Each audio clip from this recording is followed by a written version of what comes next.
Hello and welcome to Think Like a Game Designer. I'm your host, Justin Gary.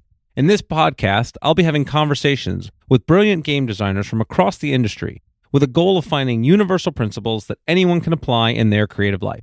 You could find episodes and more at thinklikeagamedesigner.com. In today's episode, I speak with Soren Johnson. Soren is a legend in the gaming industry. He has made games that have sucked up more hours of my life than I care to admit. He was one of the designers of Civ 3 and the lead designer of Civ 4. That's Civilization, Sid Meier's Civilization, one of the most popular game brands of all time and one of the most popular instance of that brand. We talk about what it's like to build these kinds of massive 4X games. He's also built his own at his own company as founding Mohawk Games.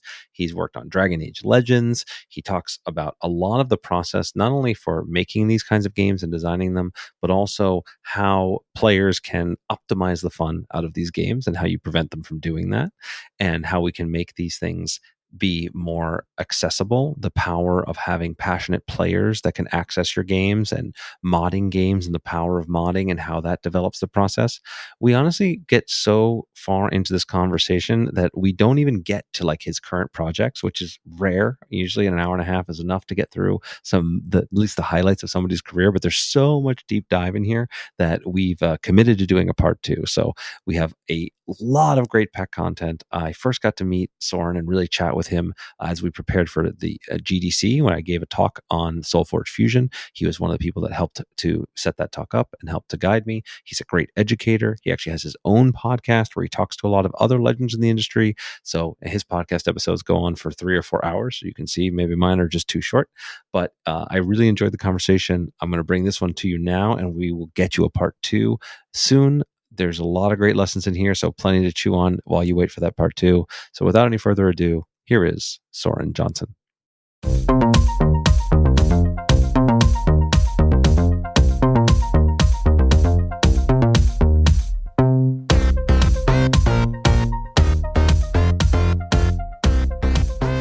Hello and welcome. I am here with Soren Johnson. Soren, it's really great to have you on the podcast. It's great to be here. Thanks, Justin. Yeah, so we got to really interact quite a bit in recent months as I was preparing my talk for GDC this year. You were really great kind of mentor guiding through what to include and how to edit it and how to put it together. And you've been running that or advising. I don't know what exactly the nature of the role, but kind of helping to curate the speakers for that for quite a while now. Is that right? Yeah, I've been on the board for about 10 years. And initially it was just, the video game stuff, video game design. That's what I tend to focus on. But I'd always wanted to, what Justin talked at was the tabletop summit at the Game Developers Conference, which is typically it's focused on video games. But video games and board games to me kind of feel like cousins often, especially in the strategy game space, which is where I am most of the time. So we've tried to get more and more tabletop designers to come talk, about what they're doing, and get some back and forth, which has so far been good. It kind of got derailed by the pandemic, like everything else. But we're trying to get it back where we wanted it to be. Yeah, it's really, it's one of those things. Obviously, most of my background is with tabletop games. I've spent some time working on digital games, and then some projects that are kind of living in both worlds, like SoulForge Fusion, which is what I talked about, where we're trying to, build it for both digital and physical. And the overlaps in the fundamentals of design are pretty enormous, right? And in fact, I generally advise new designers to try to start working on tabletop games kind of first to hone the craft, because they're so much easier to iterate on and learn lessons on before moving into digital games. And I don't know if you feel similarly, or if there's kind of, since you've been so involved in kind of helping curate the educational platforms for designers, how do you feel about for people that want to kind of learn the craft? What's their best on ramp typically? Yeah, I do think board game design is a great place to start. Like I kind of, it's not advice that I've really taken, because I kind of got lucky with my first. I was able to start on the Civilization series, essentially my first job at a college, which was kind of like exactly what I wanted to work on. But yeah, I feel like I was always a little bit jealous of board game designers, just in the sense that they're able to work on stuff more quick, so much more quickly. They. Yeah, I don't remember. I've been listening through some of your podcasts, and I think it was. I don't know, it was Rob. I remember. I forget who it was, but they're like, "Oh, this project took forever. It took almost 2 years." And like, Yeah. yeah. And for me, that's like, oh man, I would love to be able to do something in 2 years. That sounds wonderful. Um, Yeah. Yeah, no, the scale of work and effort and time and money and everything is like so different in the different worlds. But well, let's since you've kind of referenced it, let's get into your origin story a little bit. So, you've worked on games. Probably it's quite possible you've absorbed the most number of hours of my entire life. At the very least, you're a good contender. You're a good contender for it. So let's talk about like what your origin story is, and I want to dive deep in some of the 4X world, since you're sure. foremost expert on it. So yeah, let's give some background to our listeners. Yeah, so I grew up in the '80s, playing lots of video games. Played a lot of Sid Meier's games, so Pirates, Railroad Tycoon, Civilization. In fact, I think I bought Civilization on like my very first week of college as a freshman. I'm shocked that you graduated. Yeah, which was maybe not the best plan, but it all worked out. And in college, I was a computer science history double major, um, and uh, and it kind of like, so working on the Civil series would have been the absolute perfect path for me if I had thought of it at the time. It's just not the type of thing that would have been in my mind frame back then. Like if you asked me what I thought I was going to do, I probably wouldn't have had a good answer for you. I was interested in history. I was interested in programming, sort of. I don't particularly enjoy programming. I just like being able to get computers to do things.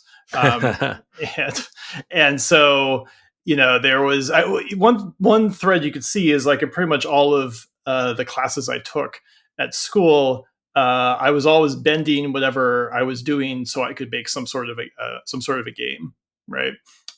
So it's a graphics class, like, oh, can I make like a Tron Light Cycles game? If it's like a AI genetic algorithms class, I'm like, oh, can I make a little turn-based, a battle game where the AI like learns over various iterations? Or kind of the biggest stretch was for my history thesis project, like your senior project. I made this simulation of the life of a shopkeeper in early modern Oxford, because I got to go over there Nice. for a quarter, do some research, and I made like a little life of a shopkeeper. You see the prices go up and down. You manage your family, you manage the local guild, and it was like I was bending everything into some sort of game like format, but at the time I still wouldn't have known if it would have been possible to make video games, because I didn't know anyone who made video games. I didn't really know how that happened. And I do remember that I bought a lot of Electronic Arts games when I was a kid. And I don't know if you remember what those games looked like back in the '80s, but they had like a certain aesthetic where they were trying to kind of like they were trying to basically put forward game developers as kind of like the new rock stars, right? Mm-hmm. And this was back when like a single person could make a video game, right? Or a couple people. So they would have like splashy photos, and the games themselves were packaged like albums, right? Like the Yeah. EA's products look totally different from everyone else's, because it literally looked like an album. You flipped it open and it had like really nice art. Like they really put some time into the presentation, and the floppy would be kind of like right there where the album would be normally. And I remember on the back of it had like a little thing saying like, I don't know the exact words, but like, if you're inspired to make video games, send us a line at this address in San Mateo, California, right? And I was like, oh wow, I was like, okay, so that it exists, but it still seems like a stretch. And I went to school in the Bay Area, so it was like right down the road. And it turned out that a friend of mine did do an internship a guy named Jim Brooks did an internship at EA like the summer before, and so he was like, "Hey, yeah, I mean they're always looking for new programmers." Um, and so I got my first gig as an intern working on a game called Knockout Kings, which was a boxing game. And I didn't know anything about boxing. Uh, and but whatever. I just was very very excited to be there. And I worked a little on AI. I worked a little on like the replay camera and just odds and ends what the intern does. But then I was like, okay, now I actually have like I've got a credit. This probably looks pretty good on the resume, so let's start sending them out. And at the same time, I was starting to notice, like starting to actually look around the industry, learning like, oh, okay, there's Ensemble in Texas that make the Age of Empires games. That'd be pretty cool. I bet there's Black Isle down in LA. They make all these great RPGs. There's Blizzard, all these different places that would be really cool to work for. And then I saw that Civ 3 got announced, which was like, okay, that's a really cool project. And then, maybe 6 months to a year later, it came out that the people who were basically Brian Reynolds, the guy who designed Civ 2 and Colonization, basically splintered off, left Firaxis to start his own company. And I had been following the development pretty closely because I was a big fan of Sid's games and also really liked Alpha Centauri, which was made by Brian and kind of his crew. And so I saw that like Brian left, and then like all the other people that were involved in that game also left, and to form what became Big Huge Games, and eventually to work on Rise of Nations. But from the outside, it looked like essentially like it was kind of hard to understand what was going on because basically it looked like Firaxis was kind of like falling apart because all their veteran developers that were well known were leaving, and so it seemed like, well, I have to find out if I can get a job working on this game, because not only is it the perfect game to work on, but there's probably like a huge opportunity here. I'm not gonna be like the coffee boy, right? Like they probably need me to do some actual work. They just lost all their heavy hitters. They need support. There's opportunities here for sure.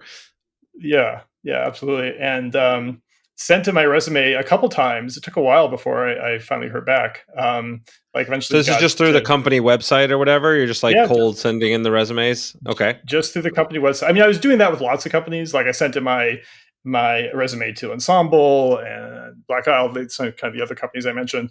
And most of them I heard back from, but I didn't hear back from Firaxis. So I actually took the time to print out my resume, stick it in an envelope, and actually mail it to them. And I heard back later after I got the interview and after I worked there for a while, that apparently the thing that made my resume stick out to them is that I played the cello. They're a very musical focused company. Sid is, I don't know if you know, but he made this product called CPU Bach, which was like, it was the thing he made right after Civ. Because he kind of like at that point had a blank check to kind of do whatever he wanted to do. And he decided to make this program that basically procedurally created new Baroque music. But they kind of went through the whole company. Like it seems like half of the people in the company all played instruments of different types and whatever. But apparently that's what initially sparked the interest in the thing I sent in. Flew me out to Baltimore, interviewed with Sid, and got the job. And tell me a little bit about that experience, right? So I know, I mean, I'm also kind of huge fan of Sid Meier. Like he's again similar, just created this sort of genre and incredible games, countless great games. I've sucked up hours of my life, and you had this similar relationship, it sounds like, to then go and interview with him. Walk me through like that, what that felt like, and how did you kind of go into that? Well, Sid fortunately, he's a very down to earth, easygoing guy. So he's very easy to talk to. And I didn't know if I'd be interviewing with Sid, so I definitely was nervous. And I'm like, okay, now it's let's go talk to Sid right now. It wasn't a big company at the time. It probably would have been 15 to 20 people. So I would have met most of the people who were there were only at that point. The engineering team was the audio guy and an intern, a guy who was an intern like 6 months before, right? Like that was their entire tech team at that point. So there honestly wasn't even really that many people to talk to. So I, I wonder if I interviewed with Sid just because like, well, everyone who would normally interview was already left. But yeah, went into his corner office and sat down, and he asked me like very general questions, just like what are your, what's I remember he asked like, well, what's your favorite game? And I was too embarrassed to tell him my favorite game was Pirates, because it just felt a little too, I don't know. I don't know. Sure. It's weird. I don't know. I just couldn't feel like doing it. And so I said, well, I really, really loved Seven Cities of Gold, which I also love. And that was like turned out to be a very good answer because it led into the discussion of Pirates. He's like, well, actually, Seven Cities of Gold is the reason why I made Pirates. I made that game. That's the game of like discovering the new world, right? And that's made him think about like, oh wow, it'd be really fun to make a game where you're sailing a ship around and you're having all these experiences, but maybe in a slightly different time of history. But basically we hit it off really well, and I was feeling really good about things, and they offered me the job, and I will say that they offered me like significantly less than every other job offer I got. It was by far the lowest, the worst offer in terms of money. And I told them I kind of knew I was going to take this job just because I could tell it was it's the perfect job for me, and it's the upside of the opportunity was so high. Is it just because you loved the genre and you felt like there was more opportunity for you to grow there than the other positions, and that's what made it the right job for you? Yeah, I mean, I always wanted to make games about history, right? So it's got that. I hadn't quite. I was really into like war games as a kid, although that's maybe overputting it because I didn't really have many people to play them with. But I had a stack of like old SPI war games and things like that, and I was very aware of that scene. And I would play board games some, like we had friends we'd play a lot of Axis and Allies with, and some Risk and things like that. But I had not, as of yet, discovered kind of Euro games or basically better games, right? Like it was games improved significantly like during the 90s, right? So I wasn't quite it's like I had all of the what's the right term for it, all of the raw material to be into kind of like strategy gamey / board gamey design, but I hadn't necessarily put that all together as like, oh, I should really be making strategy games, right? Yeah. I didn't fully understand that yet, but like, I definitely had the history thing down. I was really big fan of Sid, so like working with him is a big plus. And then the fact that at some of the other companies I interviewed at, like I could tell that I would be having I might be working on tools or whatever, not necessarily on the project I wanted to. So it just seemed like the opportunity for advancement at Firaxis would be way above everyone else. And I remember I told them, I said, hey, you've offered me this. I'm actually worth this. And I'm going to come back to you in 6 months and remind you of that. Right. Like I'm like, yeah. I know. And once I'm here, you're going to like believe that. And that's basically what ended up happening. I took the job. I think I bargained it up a little bit, but yeah, I eventually went back to them and said like, hey, look, I think I've proven myself at this point. Because when I got there, I just dove, feet first in. We didn't have much time on the project. We had, there hadn't really been much work done. Basically, someone had taken Alpha Centauri and kind of like swap the art for Civ 2, like clip art basically. So it was kind of like the worst of all worlds. It looked like this really old mid-90s game, and it was all of the old Alpha Centauri code, which was somewhat useful because there are tiles and there are cities and there are these basic stuff, but it was written in this very kind of strange coding style, which the path this is all taken sometimes really kind of blows my mind, because many years later I got to know Brian. I did a 3-part podcast series with him where we went over his whole career and we went really deep in a lot of stuff. And one thing I found out is that the reason why the code for the Civ 3 code base was so strange, and it was all based around these weird macros where things were like capital B, capital C, capital T, blah blah blah, and it was really unclear what stuff meant, and you had to. It was like discovering this ancient tome and some old monastery or something. No one on staff had written this stuff, so we didn't really know what it all meant. The reason why it was so obfuscated is because when Sid and Brian left Microprose to form Firaxis back in like 95 or 96, they left and they started working. Brian started working on Alpha Centauri, which is a game that's very similar to Civ 2 and colonization, and it's very much like Civ but on Alien Planet. Oh yeah, I've played hundreds of hours. Actually, you know what we should do, because I realize these games are so like ingrained in my brain, but right. we have younger right. people listening. Maybe we should give some context here. Let's describe like what is a civilization as a game, like the genre, the differentiator, just so people have context if they're not already as familiar with it as I am. Yeah, so Civilization is a game about all of world history, and it's very importantly, it's a turn-based game and it's a tile-based game. Like almost all of the mechanics sort of hinge around that. It's commonly described as the 4X. This is from the maybe the birth of that genre. 4X is exploit, expand, explore, exterminate. Yes. I think I got it. It's also embarrassing when I can't quite name them all. But the basic idea is you start small. It's really important that you start with just one unit, like just the settler. And the first thing you have to do is just found a city, right? Because then it's like, okay, everyone can just do that basics, and then everything else kind of like just gets added on. It's about territory control. It's about having a tech tree where different things unlock. You invest in research that unlocks more units, and eventually you're going to have diplomatic issues. You're going to slam into other nations. It has those type of aspects. Yeah. This idea that, and it's like why it really does feel like this like great overlap with kind of tabletop gaming, and that it's you've got effectively a board, it's turn-based, but it just scales in sort of complexity and scope far beyond anything a tabletop game ever should do.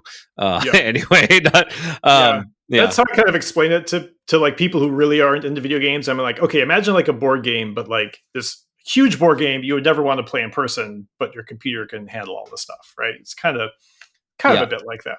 It creates this wonderful like capacity for scaling in that you start with this very basic, all right, I've got one city to manage, I decide what the city's building, and I decide what kind of technology I'm working on, and I have one unit to kind of start exploring and see what happens, and I can't see most of the map, so I'm just kind of learning and growing, and then by the end you've got like this giant global dominating society that can have dozens of cities and all kinds of different tech trees and units everywhere, and it's like quite shocking how much you can now kind of control and most of the time comprehend.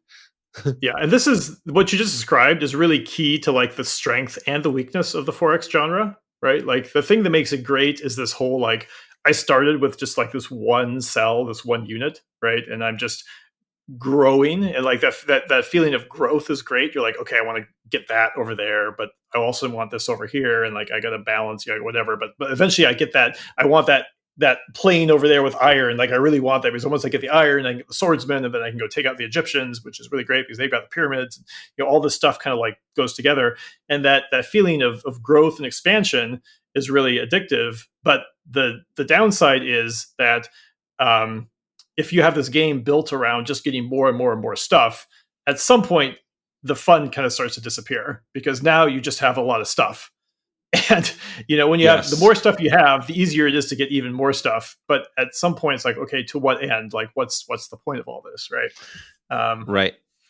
Right. Yeah, the fun of the simulation and the fun of the feeling of growth, the kind of end games, and I've seen you actually written articles about this. The sort of end games almost feel like an afterthought in a certain sense. Like you want there to be an objective, you want there to be an end, but it definitely can get muddy as terms like what that should be and how that can kind of drive a satisfying conclusion to a game like this. Yeah. It's like the kind of the idea of you never want to leave. You want to leave before things get tired, and that's something that Forex have a very difficult time doing. Yeah, Um, yeah. It's actually a funny thing, just relating it back to the my project, like with my deck building game Ascension, the game ends when there's a pool of honor that runs out, and as right. at the beginning you're pulling very little out of the pool, but as you ramp up and become more powerful, and that the deck building games also have this really nice aspect of scaling, then you start really like chunking a lot of that out of the pool, and it's always like you finish before you really get to do all the things you feel like you could have done if you had just a little bit more time. And so we get Yep. the number one request we get from players is always like, oh, increase the honor pool size, like, do we want more? And I'm like, no, Yeah. like you actually don't Yep. want that. I know you think you want that, but so we let Yep. people do it in their, they want to play on their own, obviously, or they want to play against AI. Go ahead, go to town. But in a multiplayer games and extended experience, that feeling of, oh, I want one more turn. And I think Yep. Firaxis Games are just like at their best. They always have that feeling. I've had one more turns till sunrise many Yep. times. Yeah. Yeah.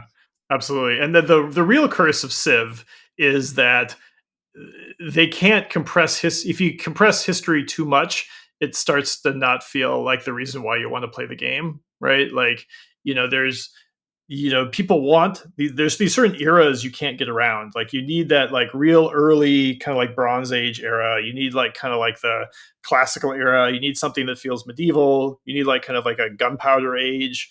You need sort of a um, you need like a World War II phase, and then you need like a modern phase, right? But very roughly, like, I just listed six phases, six eras. I think that's what Civ 3 literally chopped the game up into six eras. But kind of roughly, you need all that. And if you rush through any of those too quickly, people will feel like the game's not delivering that history of the world experience, right?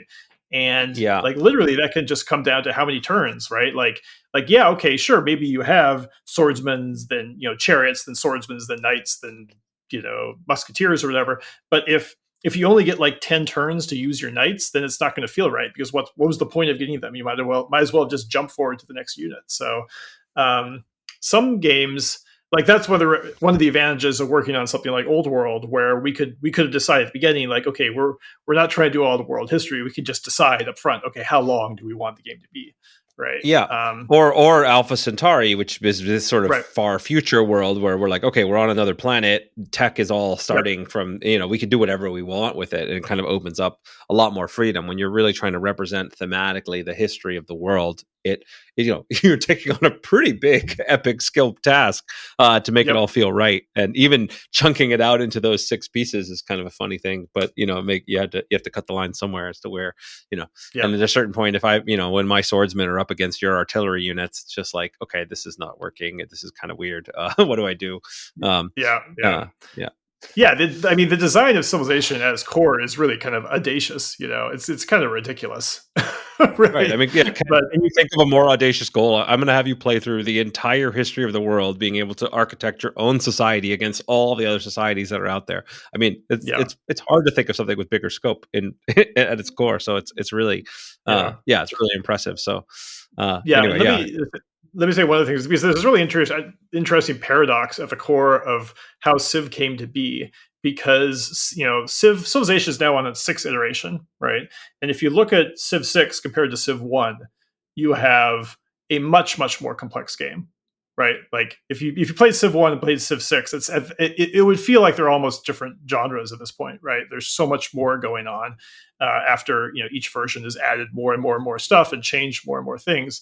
But I think that Civ 1 could have only succeeded with a designer like Sid, who like really has a hard tuned eye for simplicity, right? Like, he really like just keeps simplifying things.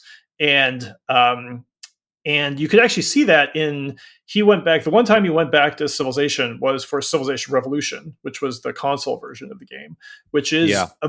a much more simplified version of the game, but is probably at a complexity level similar to Civ 1, right? And I think that if you had taken me, for example, like a later day Civ designer, and put me back in 1990, and if I tried to make Civilization, I would have screwed it up. I would have made the game far too complex, and I don't think it would have ever gotten a chance to kind of like get that initial start. And then and now it's now when you make a Civ game, you're making it in this tradition, right? So it's not like it's great to be making the game more complex, but it's just like the audience has grown with the franchise, right? Yeah. And Yeah.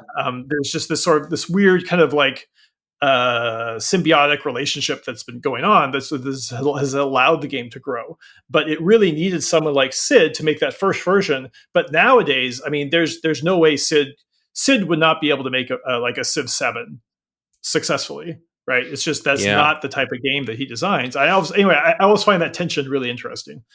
Yeah, no, that's fascinating, and I'm glad you brought that up because, yeah, to me, like, it's always the thing I really try to train into new designers, and it's part of my design aesthetic very strongly, just like simplify, simplify, simplify. Like, what is the core of what's going on here, and how much can you get rid of to really make that shine? And of course, certain genres require certain levels of complexity, and you can create add-on mechanics all the way through. But I just find that heart of it is so important.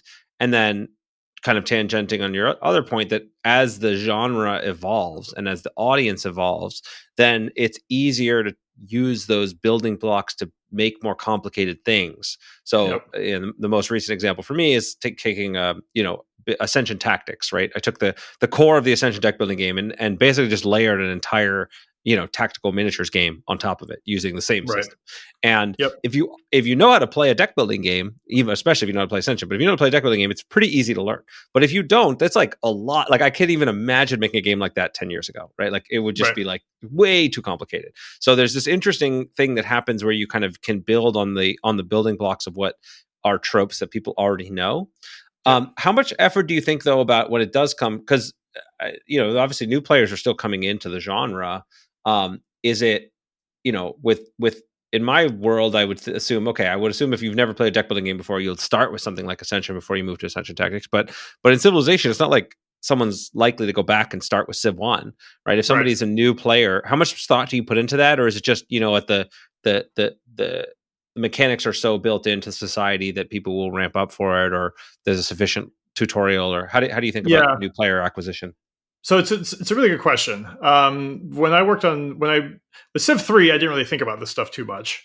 But with Civ 4, like I very specifically thought through, okay, if we're going to add something, we should take something out, right? Like I kind of had, like I knew that like just on an overall level, there's no way to kind of avoid the fact that, okay, Civ 4 is probably going to have more stuff in it than Civ 3, even at just a mechanical level, and Civ 5 will have more than 4. Like that, it's just there's almost no way to avoid it. But we need to at least do something so that we're not just bloating the game, right? So I had kind of the sense of like, okay, Civ 2 and Civ 3 had this many units in it, this many techs, this many whatever. So we should aim to have a similar number. We're not just going to increase it by 50% or something, right? Because that list leads down a very bad, very bad path.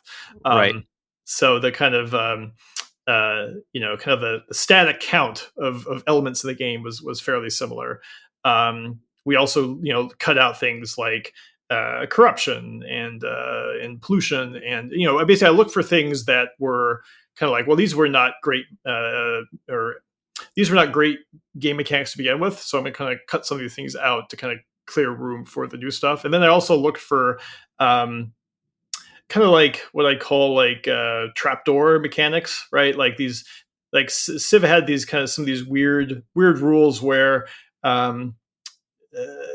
because Sid made Civ 1 in like 9 months or something insane like that, right? It's he wasn't necessarily expecting this to be going on forever, but there are these weird situations where if you didn't have a city producing excess food and you started to build a settler, like either the city would just get caught in a loop forever, or it would actually like disappear when the settler was ready, or there was just a bunch of weird stuff like that. So I wanted to clean all that stuff up, make it so there's less ways for new players to basically screw themselves over, right? Yeah, that's really key, and it's very tricky, especially in games like this where they kind of like exponentially curve, resources where your Right. early decisions have these huge, long-reaching impacts. It's very hard. I mean, the situations you describe are clearly worst case ones where you literally, kind of sabotage yourself completely. But even just getting a little bit off track can really hamper you quite a bit in these kinds of games. Yeah, it's something I worried about a lot. Where it's like I had a pretty good sense of what the game would look like, 50 to 100 turns in, but Civ, a full game of Civ is roughly like 500 turns, and is like who knows what the game looks like at that point. It's almost impossible to find out. Um, and Yeah, you kind of do the best you can. But there was also a flip side to this, which is, in terms of simplification, we also were worried about. Um, I have a phrase for this: like people who like optimize the fun out of a game. Yes. Um, and like what my first kind of like, I mean, I had a number of experiences working on a game like Civ, where it's turn based and it kind of rewards players to like overanalyze things. Like I kind of have seen this kind of pattern over and over again. Um, but and this is getting into the weeds just to prepare everyone, but like there's like a very specific thing we did with Civ 4 which solved a problem for a lot of people, but it's like it's not a problem that you would normally worry about when you first make a game. So let me just explain what I'm talking about. So in Civilization, when your city is working on something like a temple or a chariot or something, it's there's some sort of production unit. We might call it hammers or shields or whatever, but there's some sort of unit of production, right? And there's a box that's going to fill up. And when the box gets filled up, your chariot pops out, right? Um, so the problem is what happens when the rate that the box is filling up doesn't, like, there's a remainder, right? Like there's some excess that at the end of it, right? Like you have 48 out of 50 production needed, but your city is producing 6. So 4 of those production units are going to get thrown away, right? Well, fine. First time you design a game, you just be like, well, okay, whatever, that's just how it goes, right? But we learned from like watching the community and hearing people talk about this. They would go into this long detailed list of what you need to do every turn, and one of the things you need to do every turn is you need to go through all your cities that are just about to finish something, so you can move your citizens around to make sure you don't have any excess production, right? So that city that only needed two more hammers, like you got to take their citizens off of the mines and put them on some farms or on some commerce tiles or something, so that you get the maximum value from those citizens and you aren't wasting those 4 hammers, right? And just as a high level as designer, you want to think through like, I don't want people to be doing this, right? Like this is not an experience I want them to have. And even if they're either going to force themselves to have this like annoying experience, or they're going to play without it but be aware that they're playing suboptimally, which is not great either. Yes, this is really, really key. That like there's a part, and I come from a pro card playing background, right? And so I was one of those players I could not resist Yeah. optimizing everything, even though it was way less fun. And even Right. when I would design games and I could see it, like I had a really cool game mechanic where you'd like flip cards off the top of a deck as like as part of the combat resolution for a game. But then what happened was that those min-maxers would then say, okay, well, that means I have to count every card in my deck and know the exact percentages of what the ratios are left in the deck. And then once they started doing it and their opponent saw them doing it, now their Yep. opponent felt Feels they like had they to have do to. it. Yep. And so it just spread like a cancer of no fun throughout the entire Yeah. community. And I had to destroy the mechanic, even though it was super fun if you just didn't worry about those sorts of things. But, the players, if they have the opportunity to do so, will do so. So yeah, it's a great insight. And as you put it, they'll optimize the fun out of the game. Yeah. Really, really, really worth thinking through. So, okay, great. So so you solved this, you have this problem and you solved it in Civ 4 with your, go ahead. Yeah, I mean, it's the simplest thing. We just took the overflow, like the extra 4 hammers, we just put it in a little box and saved it and applied it to your next unit, right? And it's like, it's just it's the simplest solution. But just taking the time to do that freed so many people from this thing that they were like chained to, right? Yeah. And like to me, I mean, there's a few lessons here, but another key one is, which I'm sure you're well aware of, is just how important it is to pay attention to what your community is doing and how they're actually playing your game, as opposed to like your idea of how they're playing the game. Yeah. Yeah, that's right. And learning from your community on these things is so critical. Again, ideally you're kind of thinking through a lot of the different player personas and you're getting feedback early on in your cycle. But especially once a game is live, you need to. It's going to be in the wild. It's not going to work the way you think, Yeah, and hopefully you learn and can adapt. That yeah, that that ties into another question I have because, man, when I think about testing and iterating on games, pretty much any game I work on takes less than an hour to play, and so I can get through playtest loops pretty fast. right. Playing a game of Civ takes, I don't even know how many hours, but at a minimum Yep, dozens. yep. And so, what does playtesting look like? How do you actually, you said, okay, I know what the game's going to look like on turn 10 or turn 50 or turn 100, but it's going to go 500 turns. Like, you can't possibly be actually playing these things through. What does that look like? How do you approach developing a game at that scale? Yeah, I mean, there's not really a good answer to that. But there's a few things that we would do.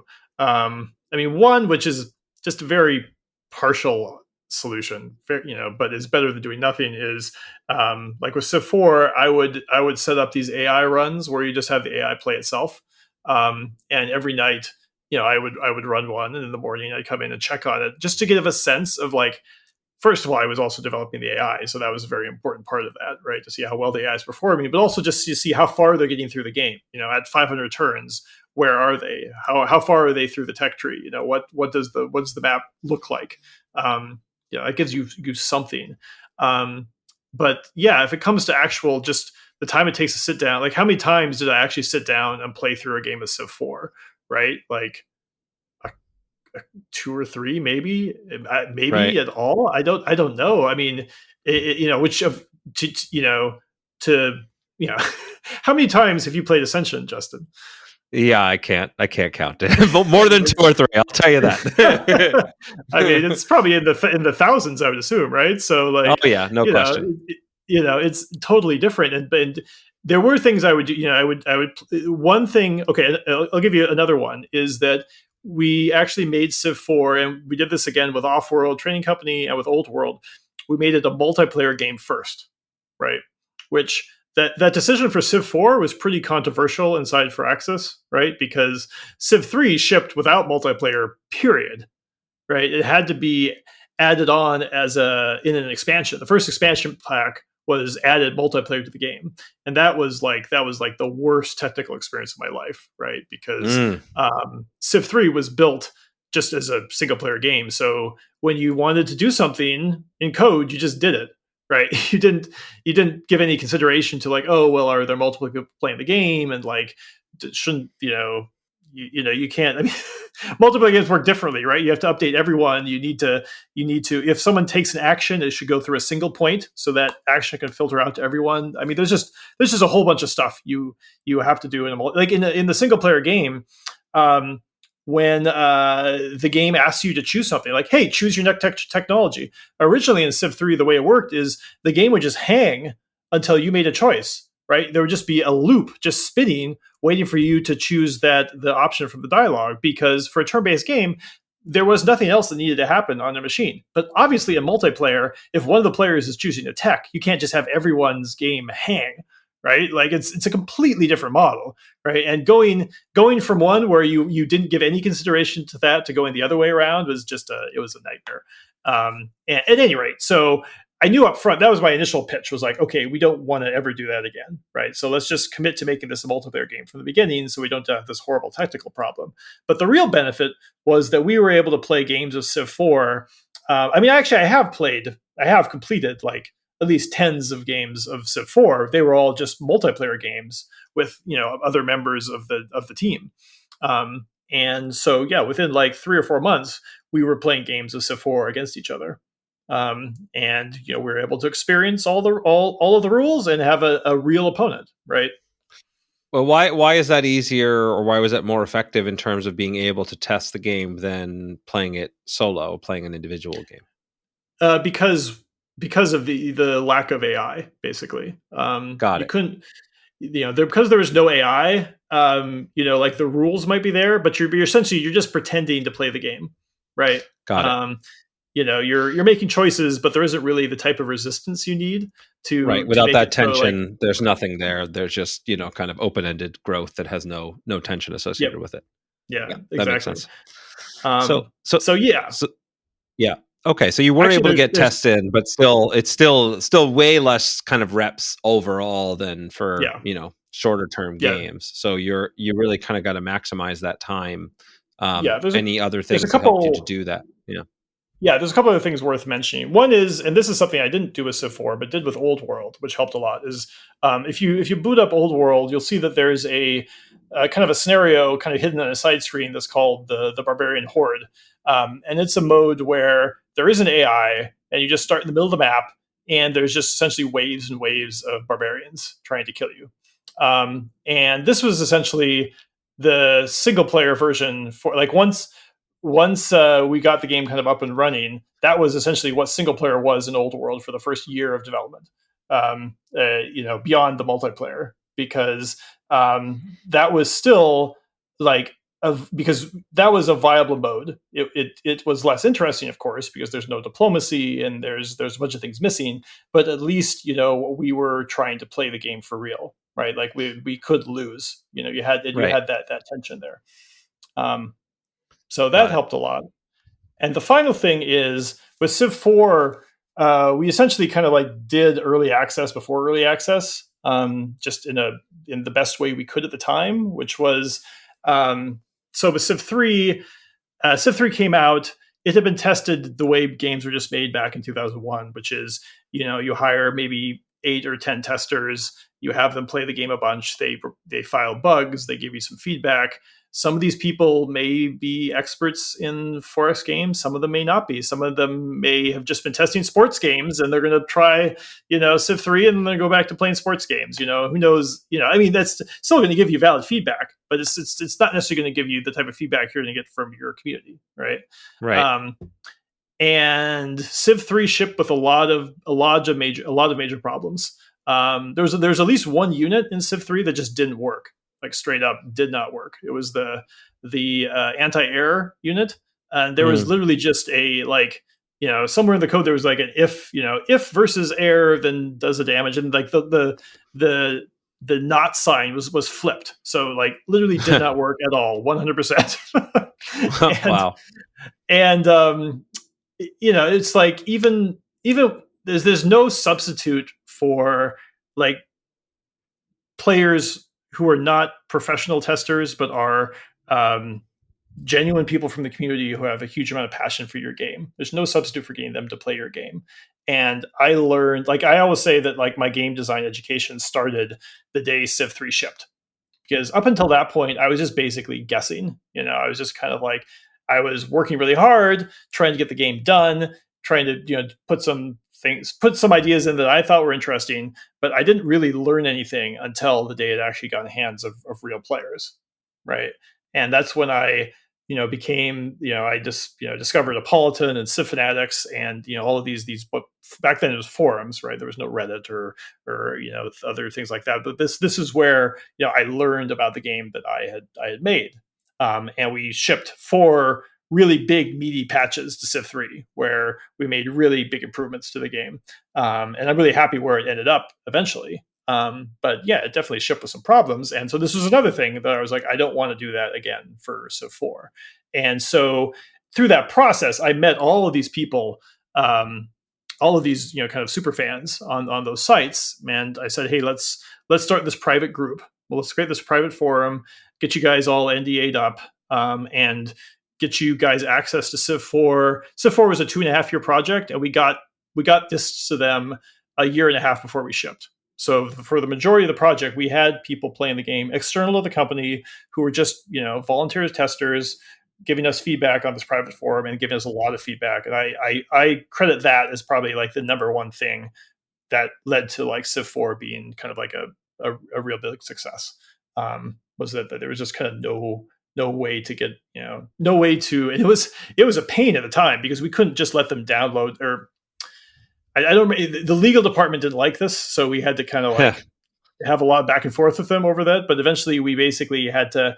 We shipped them. Every one of them had to get shipped some sort of CD which gave them like a lock version of the game, and then we were able to get them to download this like patch every 2 weeks, and that was how they updated it. It was so much harder than it is nowadays. But yeah, like just being able to get that feedback was so valuable. Yeah, there is no substitute for your actual target audience's feedback. There's just no, game designers. Your instincts get better over time as a designer, but you really don't know till you have contact with the enemy. I mean, the player. Uh, okay, well, so there's a couple things now just to kind of tell the arc. So you took a job that really you felt was a good match for your skill set. Even though it meant making less money, and you set up the expectations up front with your boss. Say, hey, I'm going to take this. Understand, I'm taking a lower salary, and I'm going to demonstrate to you that it's a no-brainer that you're going to want to pay me more, which is just a great, really powerful way to be. And I advise a lot of people, even to do work for free where they can to get in the door and just demonstrate your value and make it a no-brainer that, of course, people want to pay you. And so that's great. And you take over, you do great work on the project, you demonstrate your value, you actually see things go, into the wild, you learn from that. And then you move into leading the Civ 4 team and lead designing the project. And, it's a huge step up at that point. And you've described already some pretty massive shifts that you led in the process, right? Multiplayer first, bringing in external players, working on, how did that transition come about, and what, talk me through a little bit what it's like to kind of go from, I'm a designer learning and working with my idols to I'm now the lead of this, and I need to, push even for big changes that maybe other people on the team are not on the same page with. Yeah, I think this kind of goes to a thing that it's kind of hard to describe because it's very contradictory. But I think to be able to succeed, you both need like a really big ego and a really small ego at the same time somehow. Because the things that I was asking for, I didn't mention another thing was that we decide I pushed hard for us to release the source code for Civ 4. We wanted it to be the most moddable version of Civ ever. And because modding had become more and more popular throughout that time period, and so we did a bunch of stuff to make Civ 4 a lot more moddable. We moved all of our data into XML, so it had like a standard format. But I also early on in the project, I said, hey, let's put all of the game code, meaning not the graphics or the UI or everything, but just the game code itself. Let's put it off in this little box here, so that if possible, we could just release this code out to the community, and then they could change the game at the most core level possible, right? And that, of course, is another big lift to run through corporate and legal and get everyone on board. And that's beyond the fact that like the Civ Light franchise actually got sold halfway through the Civ 4's development. Which was another kind of I didn't know interesting about that. Process. Yeah, it went from Atari to Take-Two, and I'll tell you what, Take-Two got a deal in the long run that worked out to be a very, very good deal for them, which is great. I mean, it worked out great, but yeah, like it took it. So these were big things to ask for, and like I had to have the. I don't know what's the right term for it is, but just chutzpah. I believe chutzpah. Yeah, that's really okay. Yeah, that is like I have a hard time doing the but yes, that's the right word. You just have to be like there's a little bit of like if you have to feel like you're a little bit of a what's the right term for a zealot. Like my opinions are not. I know my opinions are going to be. You're going to appear irrational to some people, but I'm going to have to push for some stuff because I want to move things forward, right? And so that's true. But the thing is, that type of personality also needs to be able to balance itself with also assuming that a lot of your game design decisions and planning and choices you make are going to end up being wrong. Like that's like I always assume that when I'm designing something, like, okay, this is what I'm doing right now, but it's probably wrong. I won't know until people play it, right? So you have to be able to like be able to keep both things going on in your mind at the same time, right? Like Yeah. I'm going to be pushing for this some of these really crazy things that we haven't done before, and I'm going to have to change it because it probably is not going to work out the way I thought it would.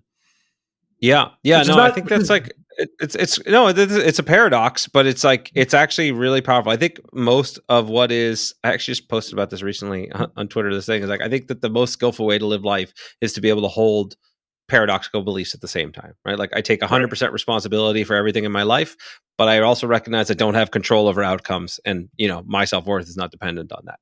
When Yep.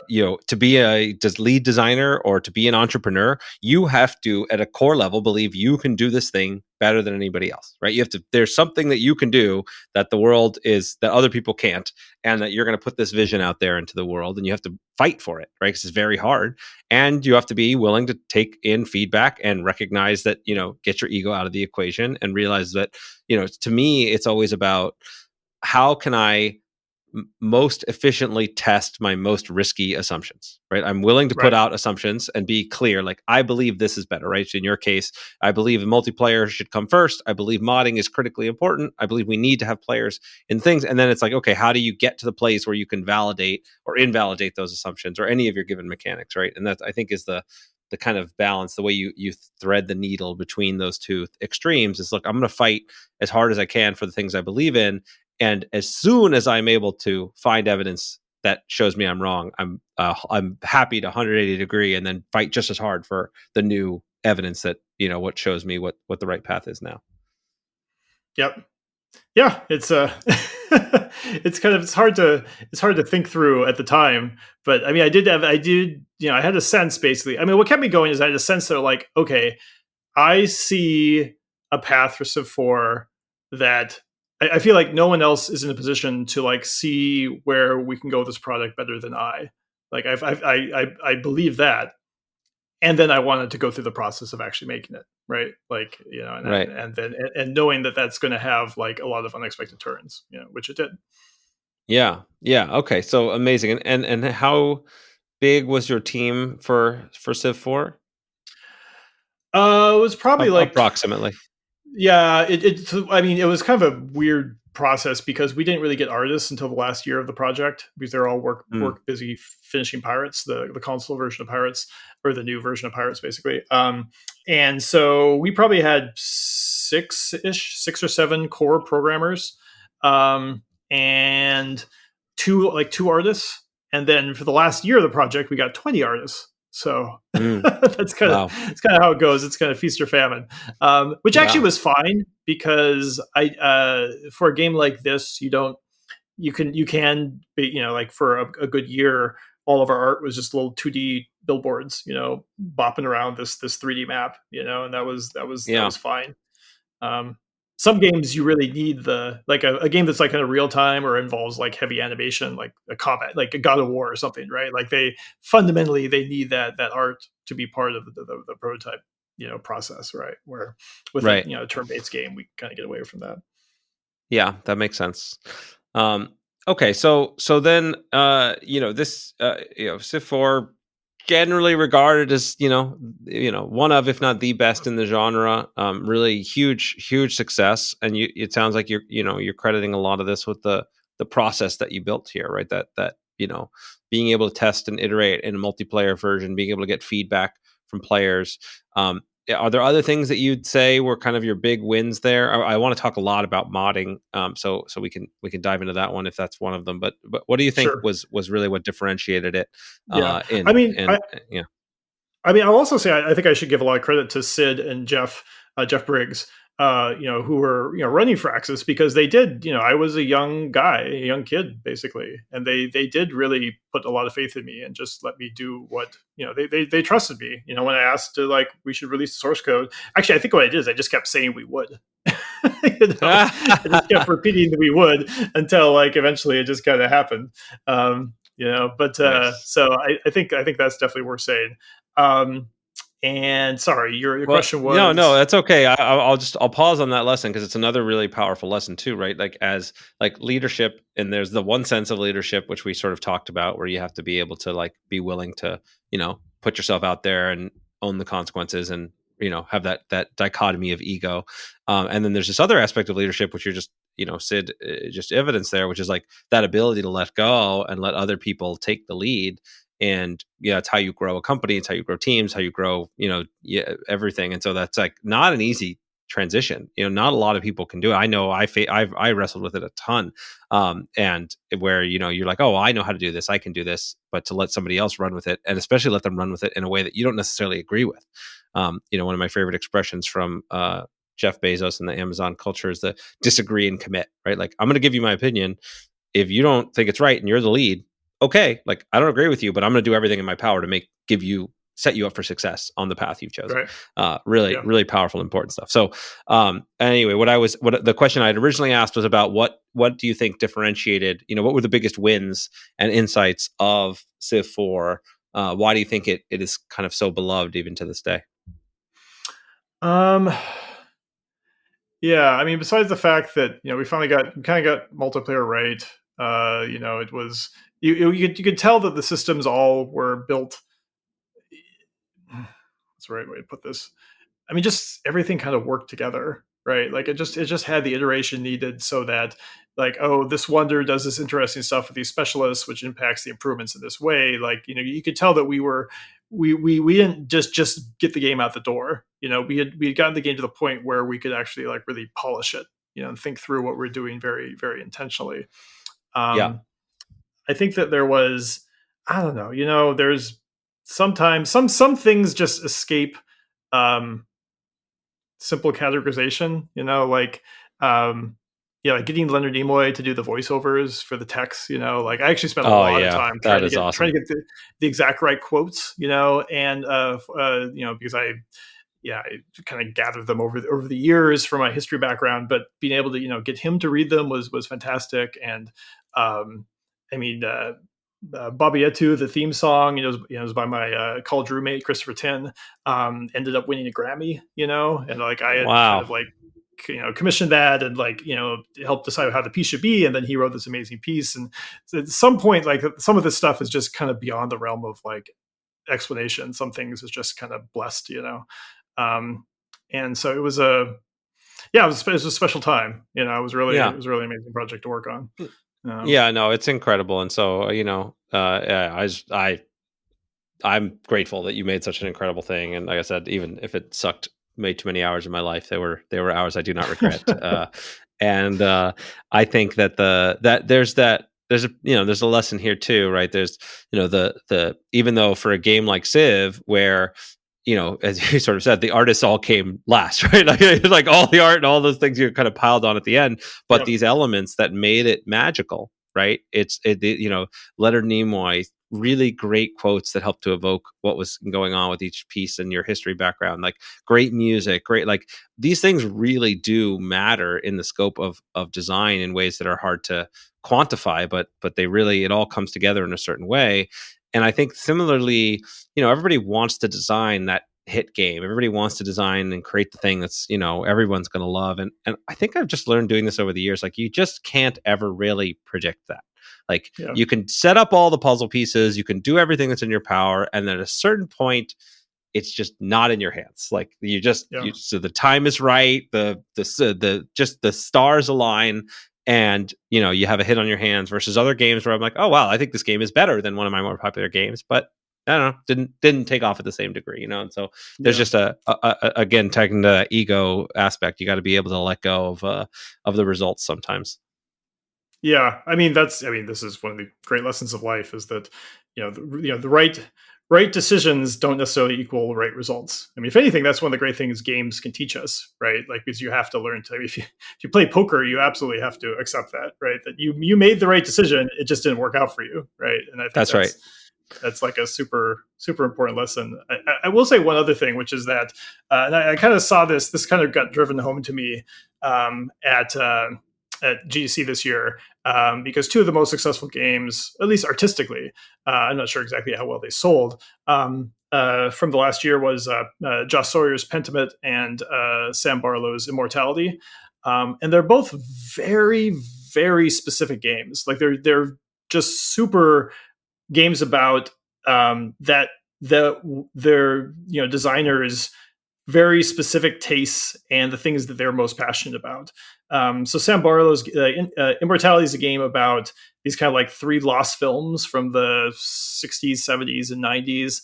And like at his talk, he went into all this detail of like trying to get the exact film grain right, so that you could tell that like a 60s film looked different from a 70s film. Looks, and I mean, to me, I'm just like okay, it's like way beyond something I would think. But you could tell like he has that depth of passion for this specific era of film and what it means, and moving that into video games.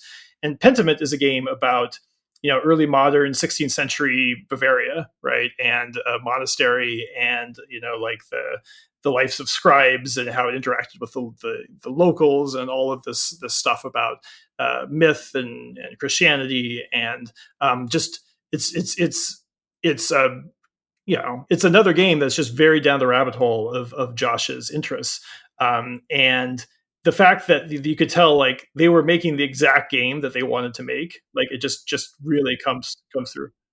And with Pentiment, that's like it's a game about early modern 16th century Bavaria, about lives of monks in a scriptorium, and how their lives interacted with the town, the local town. It's about myth, German and pagan myth interacting with Christianity, and I mean it's a very very specific game about a very specific time period that Josh loves.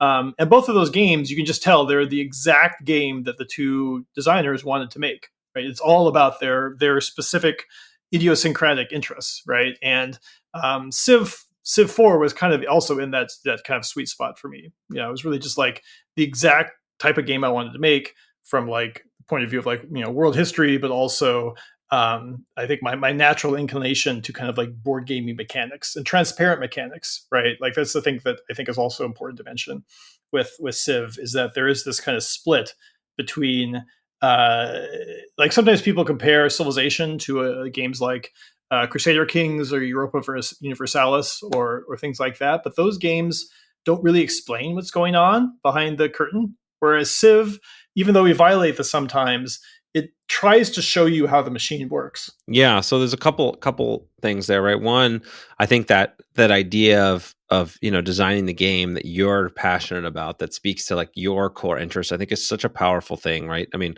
you would never guess that the games that you described, that those genres would be popular, or that a board game like Wingspan would be as popular as it is, right? About bird watching. It's like the power of I'm very passionate about this topic, I'm knowledgeable about it, and I'm going to let that passion shine through is really great, just from making an authentic feeling experience at the end of the day, by giving you the sort of fortitude and energy to work through all the challenges that come from game design, right? Like that ability to know, because you're passionate about it, you're going to, those extra iteration loops, or spending that extra time to make sure you get the exact right quotes for Leonard Nimoy to say, or, all these other pieces, I think comes with passion. And I find, if I try to build a game that I'm excited about, the odds of my being successful are far greater than if I try to build a game that I think is going to be successful.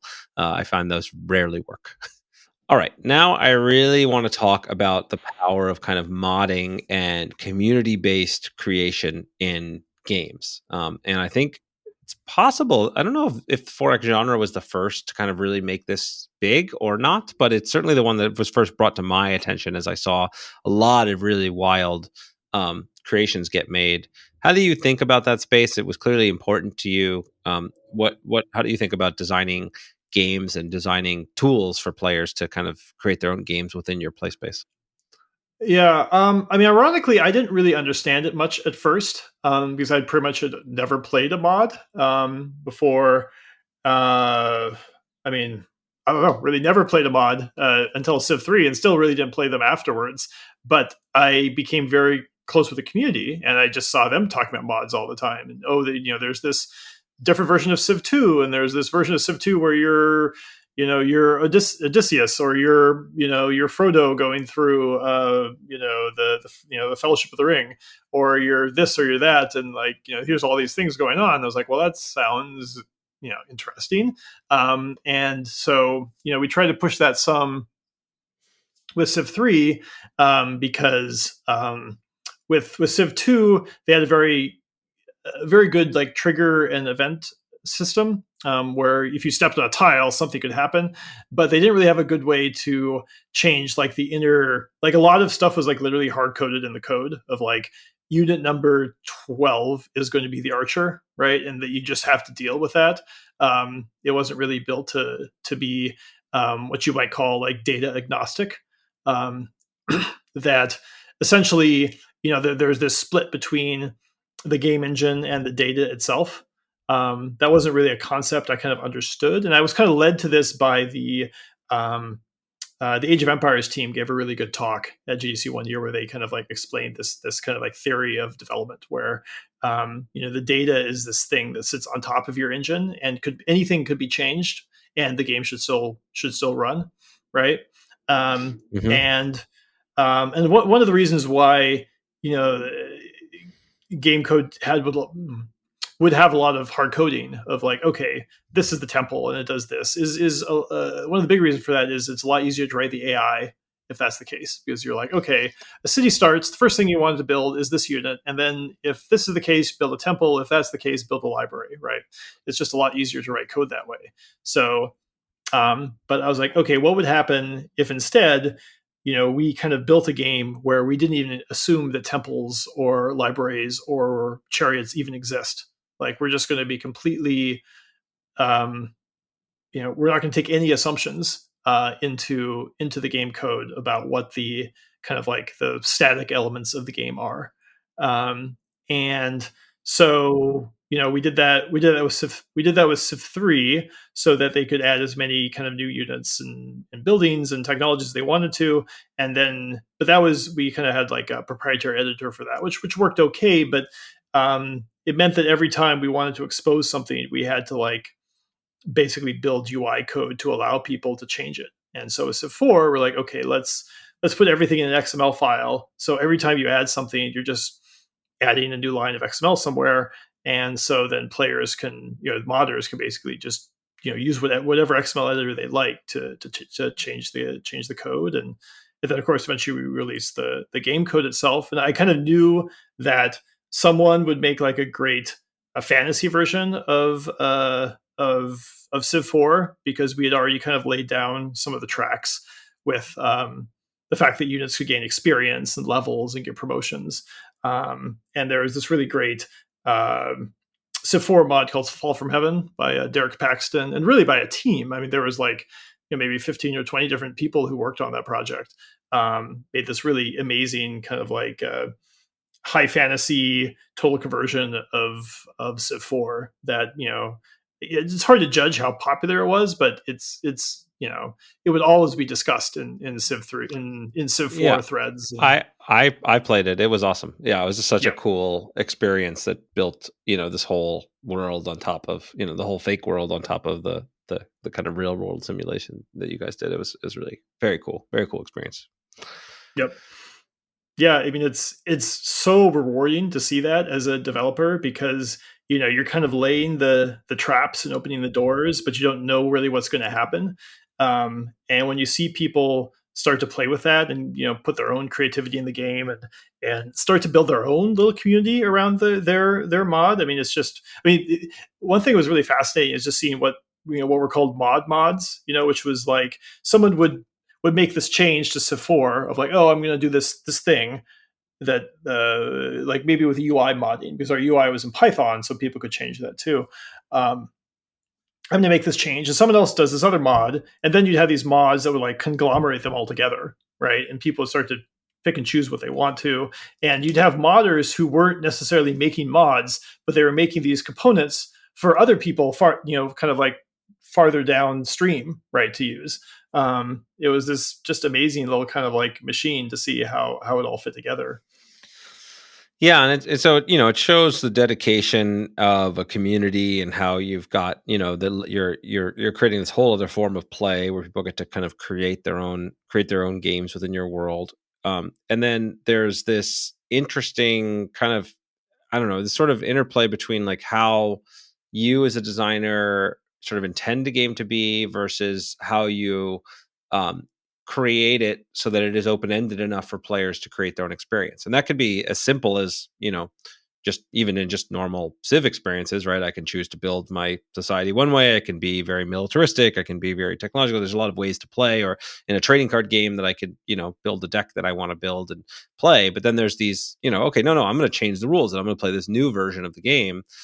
In some cases, explicitly adjusting things as you would with a mod, or in other cases, like Magic, the most popular play format is Commander now, which is not a thing that Wizards of the Coast ever intended, and even Yep. kind of fought against for a little while, right? So, what do you think makes a game more likely to succeed in that space? How do you encourage that kind of behavior from your players? Like, what helps build a modding community if you wanted to try to intentionally craft one for your game? What are the kind of tools that people should lean on? Yeah. Yeah. I mean, I think it's fascinating when players kind of take over a game and start to play it the way they want to, and it's really interesting to see how companies react to that. Which ones are open minded, to that, and which ones like kind of like keep resisting that, like, no, you're not playing the game the right way.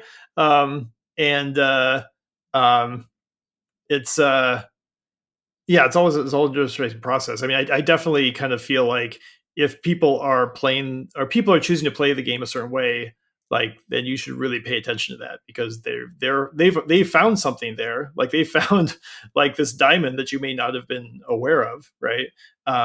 And you know that maybe it would have been impossible to design on your own. I mean, the whole path to Fortnite, for example, is like a fascinating one, right? Like, that started as DayZ started as a mod for Arma, which then got turned into PUBG, which is like a mod that sat on top of that. And then, Fortnite was sort of like a like, we're adapting a totally different game to follow this other model. And like, all these paths, like, no one was really planning any of this stuff out. It just sort of happens.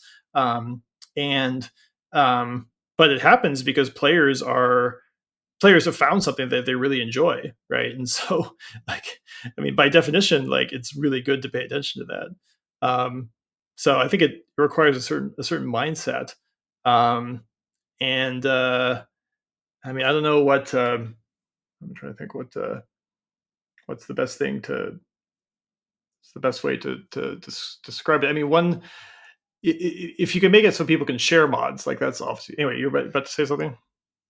No, well, I think that there's listening to your players and being able to, if it's from one of my kind of models, is like, when in doubt, make player instincts correct, right? Like, if you think a game is supposed to be a certain way, but players tend to always do a certain thing, well, that means you need to either make that the right thing to do, or you need to kind of change the nudges in your system so that that's no longer their instinct, right? And so a lot of times, just following the path of the fun, letting your players take you there is totally reasonable.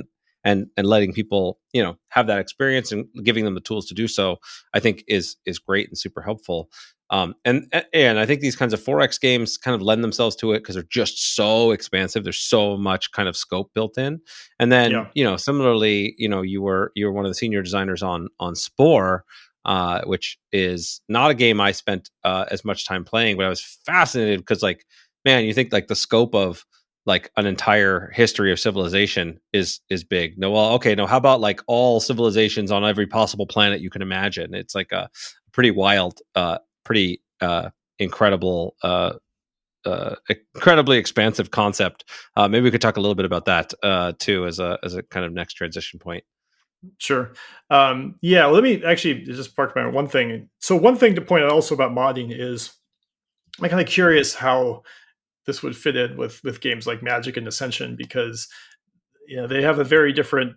The business model is kind of very different, and it's maybe a little more tricky for modding. But like, with Civ 3, the most popular mod um, for that game was this thing called Double Your Pleasure, which is like essentially it's like the I don't want to use it. It's like the simplest way to make a sequel to Civ 2, which is like, let's just double the number of units and double the number of technologies and double the number of improvements. Like, it was the maximalist version of a sequel of like, okay, Mm. great, you gave us some new stuff, but what we really want is even more stuff.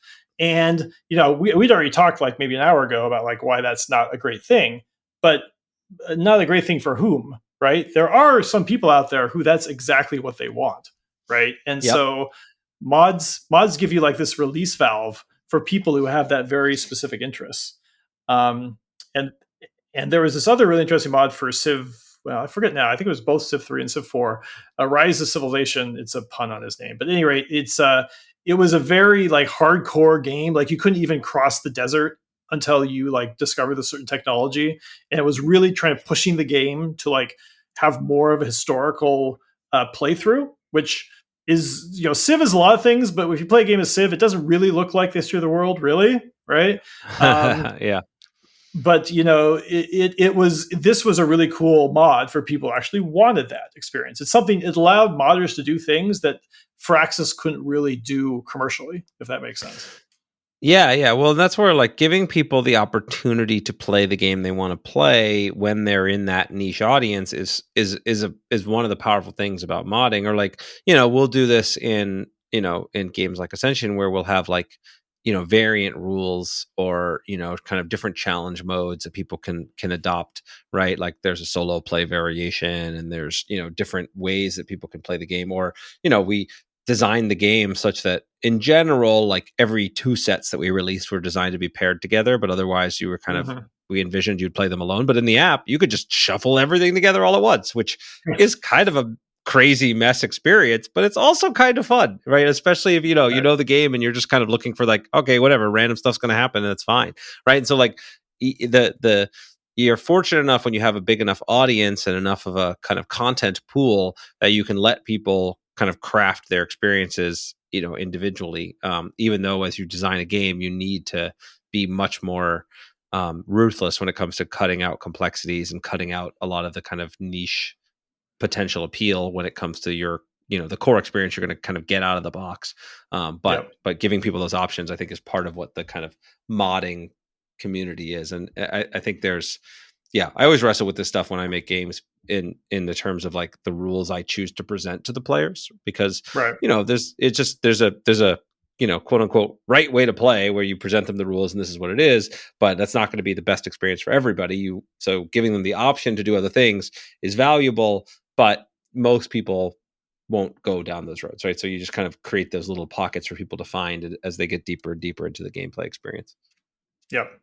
Yeah, and I've always wondered, like, especially in concerns to like Magic, like, there's been various different digital versions of Magic, right? And they're all kind of built around kind of like an ownership model, right? Of what cards do you own and which cards do you not own? But obviously, it would be trivial for them to just be like, hey, here's this like practice mode. I mean, I don't know, maybe this stuff exists. You tell me.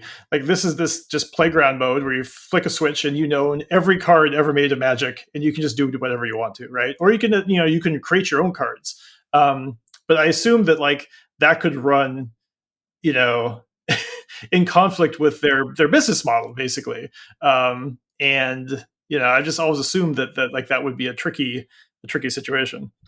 Yeah. So now, again, it's you're right, and there's a lot to unpack there, right? So it's like for with Ascension, for example, we actually you can absolutely print your own cards. We have a thing. You go to stoneblade.com and there's a link where you can actually custom create your own cards, and we will print them and send them to you, right? You could just do whatever experience you want, right? So it's like a really fun part of the thing. It's like, okay, cool. Like I want to customize my experience, right? But also we're not trying to get you to do repeat purchase with that game either, right? You buy a box and you've got it, maybe you buy an expansion. But when it comes to, these kinds of with collectible games, or even take Soulforge Fusion, for example, where it's like this whole other model of algorithmically generated games where part of the fun is intended to be this process of like, okay, I've got to work with this limited pool of what I have, and if I just could literally custom craft exactly the deck I want, it kind of takes away from the fun. In fact, I know this because that's what we would do to playtest. You want to talk about things you can't possibly playtest?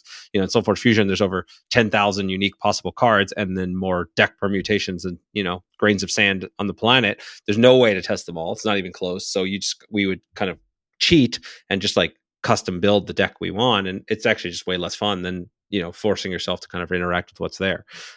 So when it comes to these things like the Magic playing with a perfect collection, I think it's less so because if you're playing at a high level, you pretty much you generally simulate that, right? You can just buy whatever card you want. And there's plenty of kind of third party things that exist that are not totally kosher where you can do that. Yeah, but I think there's an interesting balance there when it's, okay, well, I could create my own cards for fun and play those kinds of fun games, which I think is just pure, generally speaking, pure upside, right? Letting players kind of have that experience, versus the like, okay, I have access, the collection process of a game is entirely taken away from me, and then I'm just there, like, you started, even starting a game like World of Warcraft at max level, like, is that better? Like, maybe, but you lose like that whole progression experience, and so there's an interesting tension there, I think. Yeah. The Soulforge Fusion is an interesting example because the idea is there's like for each deck, there's like one physical copy and one digital copy. Is that kind of the right way to put it? Like they're linked, right? And so, Correct. like that's just a core part of the concept. Right. So Yeah, and as far as I know, we're the only game that works that way, right? And it's where there's a this 1-to-1 correlation between a physical collectible and a digital collectible, and that you have in your account. And I think there's something very cool about that, and it's part of like what differentiates the game from other things. But of course, I can imagine people just wanting, as a general rule, players want to have all the things. They want to have all the freedom. They complain about Magic because they have mana screw, but in reality, that probability curve and having to manage that is what makes the game fun in the first place. And but I think that the collectible aspect, specifically with trading card games, part of why I made, Richard and I made Soulforge Fusion the way we did is because like the original idea of a trading card game, when it was like, okay, I'll buy some packs and I'll build the deck out of what I have and I'll play against my friend who has their deck of what they have. And when I open a new pack, I'm discovering stuff that I'd never seen before. Like that was exciting. And nowadays with, the internet and just everybody just kind of being able to buy in whatever cards they want on eBay or custom buy their collections, like that is largely gone. So the fun of collecting is just for most people that doesn't exist nearly in the same way it used to be. That's where like games where you play with a limited card pool like drafting and sealed have an appeal. So trying to get at that fun part where you're not designing just the game of like, what do I do when I play a game of Soulforge Fusion or a game of Magic, but the game of kind of managing your collection and acquiring new cards and having that experience itself be fun. The discovery of that I think is a really important piece that, again, if you give if you give people all the tools, you would actually take the fun away. Whereas, so it's sort of an interesting kind of tangential point or maybe counterpoint to like how much freedom you give in the modding community in this world versus others. So it's kind of interesting. Yeah, I mean, all of my instincts about a lot of these issues are honed over, basically, a couple decades of work making mostly 4X games, right? And like, it's a super important point for all designers to know is that like every genre and format has its own kind of like quirks of like what works well for your audience or doesn't, right? And some stuff, travels. Some stuff jumps from one genre to another. Some stuff doesn't. Some stuff you have very different needs for the players. Yeah. Well, it's one of the things I love about doing this podcast because I get to talk to people of all these different genres. And yeah, it's hard pressed to find a better expert in 4X than you. And so it's really great to kind of mine that interest and, cross references with my areas of expertise and everybody else I get to talk to. It's like sometimes, crossing over one of those things is like incredible because you can take an insight from one genre and, bring it to another. And other times you're like, well, nope, that does not apply here. Yeah. I'm curious. I know how popular, for example, Commander is. Like, have they rolled that into like their digital version of Magic? I don't believe so. It's not, and I think it's just not. They don't. Magic Arena doesn't support multiplayer, or I haven't played it in like a year, so maybe it's changed. But last I checked, they did not support multiplayer, which is intrinsic to the fun of Commander. And so there's they have they've released cards over time, and they may have introduced some of the mechanics, but I don't think so. Last I checked, they did not. Right. Okay. Doesn't support You mean doesn't support more than 2 players? Correct. Yeah. Sorry. That's what. Right. Okay. For a second, I was like, doesn't support multiplayer. No. Yeah. Sorry. In the TCG world, it's assumed that you have one opponent by default. Yeah. Yeah. That's actually very telling. Like one of those. It's such a core assumption you would never even discuss it. Right. No, yeah, well, and there's successful variants of the genre, right? I love challenging your core assumptions, right? Like the kind of rogue-like deck builder genre, like Slay the Spires, and that kind of ilk was all about that, right? Where it's like, oh no, this is Yep. designed to be a single player experience, whether or not they tack on another, some multiplayer modes or whatever. It's really Yep. like, no, you don't have an opponent. It's all designed to be single player. What does that mean? What's that let you get away with? What kind of new space does it open up? And it's like, it's fascinating. So Yeah. I think very often like challenging those core assumptions, right? Like, is it, I love 4X games in general, but I don't play them anymore because I don't have that kind of time in my life, right? Right. What would it look like? Is it possible to make one of those games that like could be played in an hour to 3 hours? Like, what does that look like? And some of Right. the console version was a big step in that direction for Civ, but what is there ways to get at like the core of what's here and challenge one of the fundamental assumptions. I love starting design processes like that. Yep. Yeah. Well, it's a big challenge for 4X games because it's you definitely want to. I mean, we shortened Old World a lot. Like we try to make every decision. We try to get rid of like the non-interesting. Just try to get rid of decisions that were interesting. Right. There aren't turns where you just hit end turn to like jump through them. Like that never happens in Old World. But on the flip side, to some extent, like the length of the game is core to like the 4X experience. Like if you can't really have an epic experience if it didn't actually take you at least like a few hours. It's tricky. I think there's sort of like the tensions of a 4X game could work in other settings. There's a pretty good game called Polytopia. I don't know if you ever played that. It's mostly a mobile game, but you can play it on PC. But they've really boiled down like for a 4X game to like kind of like this 30 turn, less than an hour experience, and it's interesting. It's a really interesting game, but it just doesn't scratch the same itch. At some point you're like, okay, this is fun for what it is, but it's not necessarily what I would think of as the 4X game. Sure. Yeah. Well, it's boiling those things down. I haven't played it, but now I'm going to check it out because it sounds cool. Boiling those experiences down where it's not necessarily trying to target the same, audience per se, but you'll capture some of that audience and potentially a new audience, right? I think about Marvel Snap. We had Ben Yep. Brode on the podcast, and that's another one of those where it's like, okay, it's not nearly as deep as the traditional trading card game experience that you would expect, but it's got enough of that element to it, and it's able to hit this whole new audience because it's boiled it down into like super bare bones essence of it, and wrapped it in a nice candy shell, and it's done. Yeah. So I think there's opportunities for genre bending in these kinds of spaces. Marvel Snap's a really interesting example because to me they just took this one very specific constraint. I mean, they got it from that they kind of picked up from Airland Sea of like, okay, we're just going to commit to simultaneous play, right? Like that both players take their actions at the same time, right? And obviously that takes a whole bunch of things off the table that you can no longer do for your game. But the benefit of that is huge. That you have roughly probably 40% less waiting time than you would in a game of even like Hearthstone, which still goes pretty fast, right?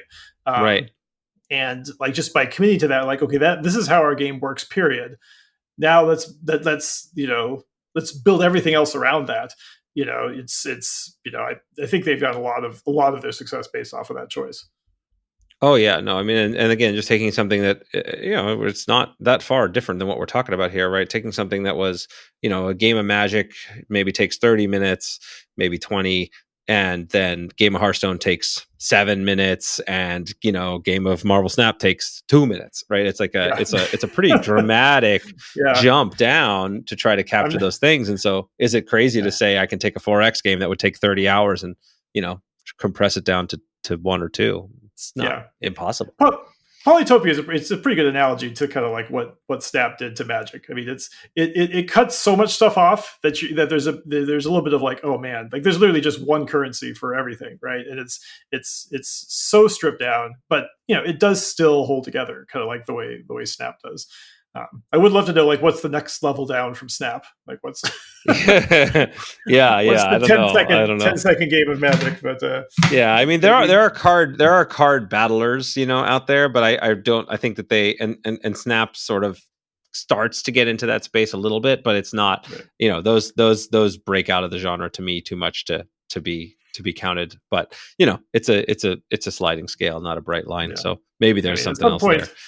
Yeah, at some point we broke the 4-minute mile, but I don't know if we'll ever break the 3-minute mile, right? Like, it's just one of those things. Yeah, sure.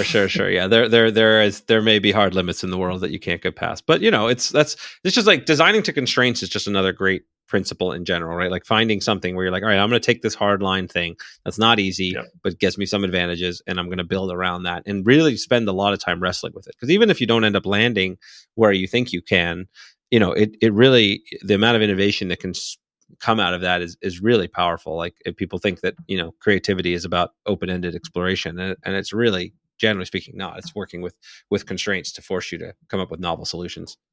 Yep, absolutely. We maybe need to wrap it up, but I also I'd be fine to do another part if you'd like at some point. That'd be fine too. I would love that. There's so much extra content. I have so many notes here that I want to talk about with you. So I appreciate, we've already gone over with some let me just before this, because some people will definitely be breaking this into a second episode. For people that want to find more about you, if we're gonna connect and find things. I know you have your designer notes. Where can people find your writing, your thinking, your stuff? There's a lot of great content you put out there. Yeah. So I have a blog, designer-notes.com, which kind of links to everything else. Got the podcast, Designer Notes, and I'm on Twitter at Soren Johnson. So pretty much that will be where you'll be finding me. Yeah, it's awesome. Okay, well, so I'm definitely we're going to schedule another time to have another talk, because there's so much great stuff here. I've really enjoyed. I appreciate all the time, and now I'm beginning to see why your podcasts are much longer than mine in general. So I love it. All right, so thanks so much, and we will pick this up again in a part 2. All right, excellent. Thank you so much for listening. I hope you enjoyed today's podcast. If you want to support the podcast, please rate, comment, and share on your favorite podcast platforms, such as iTunes, Stitcher, or whatever device you're listening on. Listener reviews and shares make a huge difference and help us grow this community, and will allow me to bring more amazing guests and insights to you. I've taken the insights from these interviews, along with my 20 years of experience in the game industry, and compressed it all into a book with the same title as this podcast, Think Like a Game Designer. In it, I give step-by-step instructions on how to apply the lessons from these great designers and bring your own games to life.